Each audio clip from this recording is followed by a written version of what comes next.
gentlemen, welcome to the greatest show on earth. I am your host. What? Oh, sometimes I feel like I'm not getting paid enough here. Very well. Give it up for the host of your show, Blackwing 2040. And if he doesn't kill you, then I will.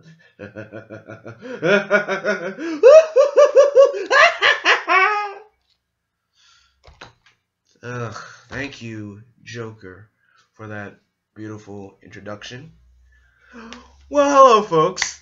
I'm Blackwing 2040, and welcome to this review of Batman, the animated series. And I gotta tell you, this show was the best Batman show ever. As you can see, I opened up with the DVDs covering my face, and I got every single collection. I got the entire collection, every single collection. But overall, this series was awesome. Comparing to Batman Brave and the Bold and Beware the Batman, they're number one. 1960s TV show. I don't even think it's even near that level. And I know we might have had some Batman shows between like the 70s in the 70s and 80s, but this was the top-notch superhero show in the 90s. This one. So Batman the Animated Series, it's Emmy nominated. Emmy award-winning TV show created by Paul Dini and Bruce Timm. It started out on Fox, then moved to continue on Kids WB, and then from there it got pushed on to Cartoon Network, where it had some reruns and some other stuff, and then moved to the Hub, and then from there on, just the show got canceled altogether. But overall, this show was amazing. You have Batman, who is voiced by the talented and awesome Kevin Conroy. You have the Joker, who is voiced by Luke Skywalker himself, Mark Hamill, and when he does that Joker laugh, I kid you not, that laugh is the best laugh you would ever hear. As soon as you hear that, you'll remember it. It will scare you. It's like just hearing that laugh. Even in real life, you probably run screaming. Okay, so other character-wise, you got Batman, you got Robin, Tim Drake, and Dick Grayson. You got Batgirl, you got Commissioner Gordon, you got Alfred, you got Harvey Bullock, and villain-wise, you got your Joker, you got your Harley Quinn, you got your Two-Face, Penguin, Mr. Freeze, Poison Ivy, Catwoman, Ventriloquist, Scarface, Bane, Killer Croc, and the list goes on and on. But overall, you pretty much had the entire Rogues Gallery in here. All of them. Not all of them, but the major arch enemies.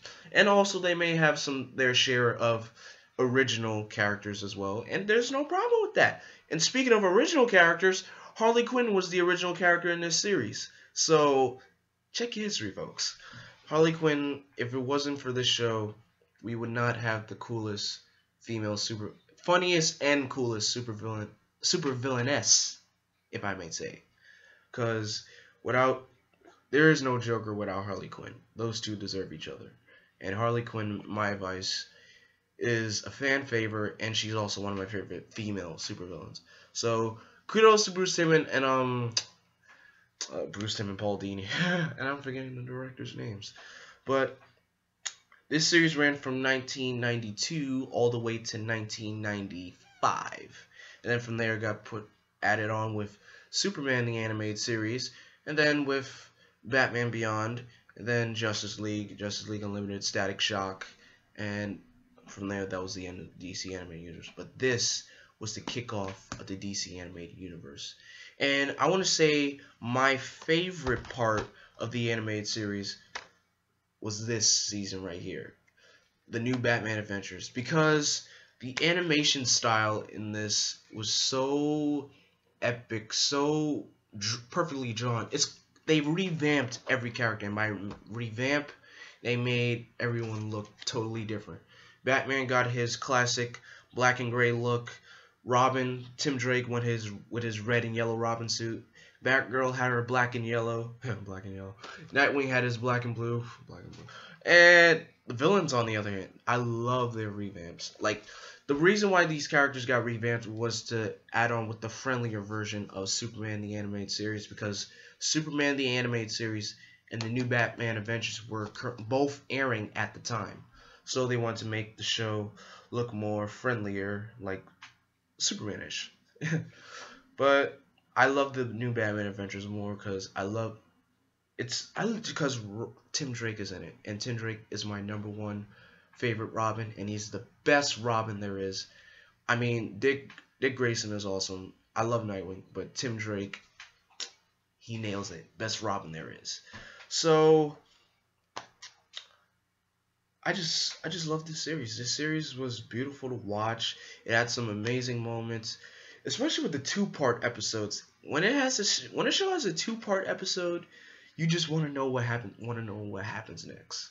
And these two-part episodes that they had were so beautifully drawn.